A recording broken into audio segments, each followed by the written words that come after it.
This is Star Wars The Clone Wars Quinlan Vos.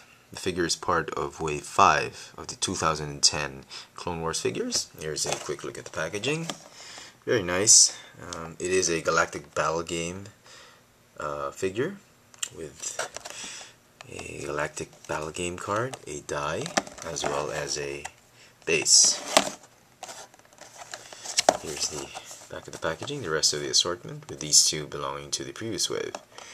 And more box art.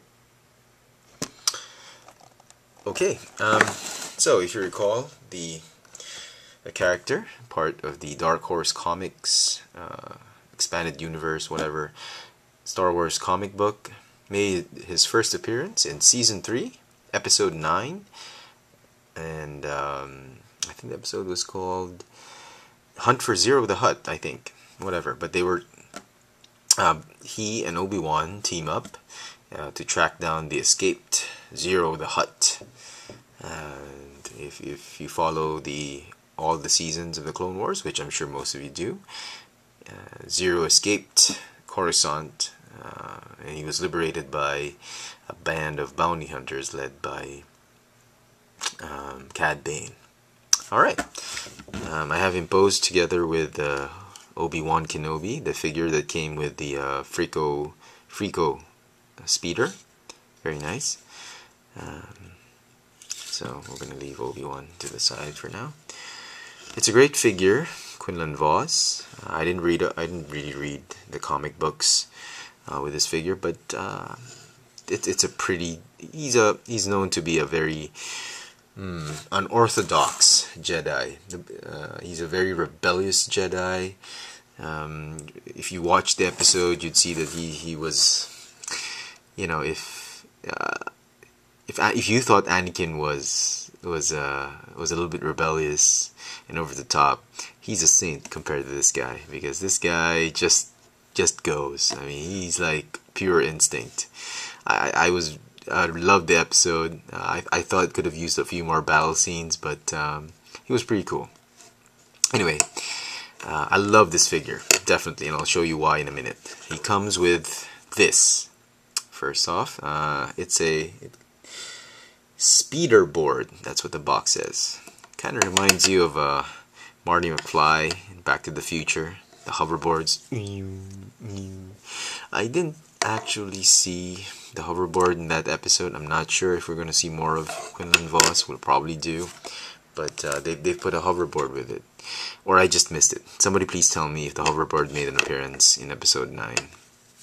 He also comes, let me just straighten him up. He also comes with his very accurate lightsaber, as you can see. It's a very long handle for a lightsaber, and it was also on the show. Kind of reminds me of half of Darth Maul's lightsaber. Very nice. It's green. And the head sculpt, I would have wanted it to look a little bit more younger. In this head sculpt, it looks a little bit older. I don't know.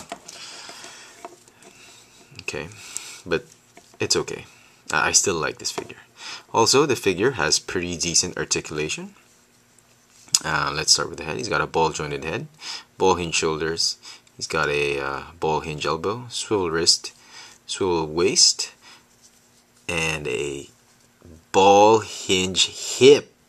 This is what really made me appreciate this figure the most. I mean, the guy is so full of action on the show, and if they gave him just swivel hips or hinge hips, I would have been very disappointed.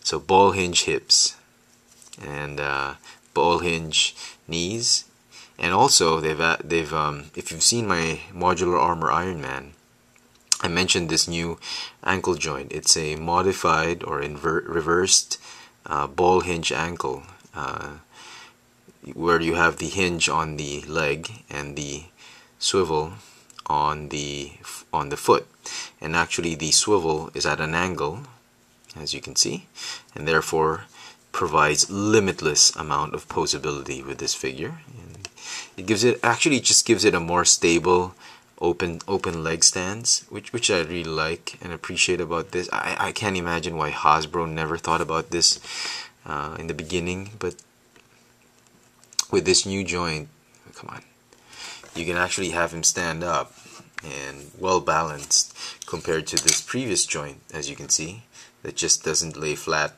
It doesn't lay flat on the ground because the hinge is on the foot and the swivel is actually on the leg. So that's that. So, you know, just on the articulation, oh, also because of this kind of articulation, the peg hole is no longer at the ball of the foot like the previous figures. It is now on the heel, which actually makes it a lot more stable. So there, he doesn't actually need his base. He can do with the hoverboard or just him alone. He also comes with this cloth or soft goods, as what some collectors refer to this as, soft goods waist cape or extension of his robe. The hair is made of soft rubbery plastic, and this part of the garment is also made of soft rubbery plastic, as well as this one. So very nice overall.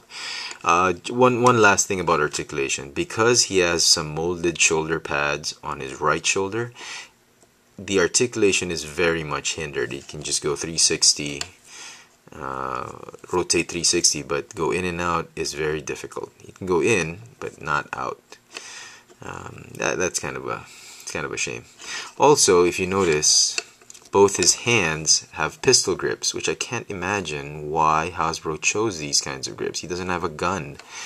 Maybe so he could point the lightsaber a little bit angled forward, maybe. I don't know, but it doesn't really matter. I wish it would have been a little bit more of a grip, just like Obi-Wan, but they turned it into a pistol grip. I'm not sure if they just recycled it out of somebody's hand, like Cad Bane or any of the bounty hunters, but that's what it is. So you can actually hold. I see, it's so awkward. The grip is just ridiculous. Anyway, let's see. Yes, he can hold his lightsaber, both hands. Okay, I'm gonna stand him up for now so you can appreciate him better. So that's that. I mean, if you're a big fan of Quinlan Vos, if you loved the episode 9, I like him. I didn't, you know, I've seen the action figure that was based off the comic book. It was in a 2-pack. I think there were 2 versions of it. I'm not sure, but I saw it and I wasn't too impressed with it. But with this one was pretty good. I actually like this one. And yeah, it is a very good figure. If you're a big fan of the Clone Wars, you're going to want to pick this one up. So there you go. Very nice, very cool looking figure, very well detailed, perhaps one of the best Jedi figures that Hasbro has ever come up with. I cannot imagine any Star Wars or Clone Wars fan passing this one up. Just a wonderful figure. Very nice. There you go. Star Wars, the Clone Wars, Quinlan Vos. I hope this video has helped some of you in some ways. I don't think I can recommend it anymore. Even if you don't watch this video, I'm sure you're going to end up buying this figure if you're a big fan of the show. But I hope it has sheds a little bit more light information on how the figure is. Thanks for watching.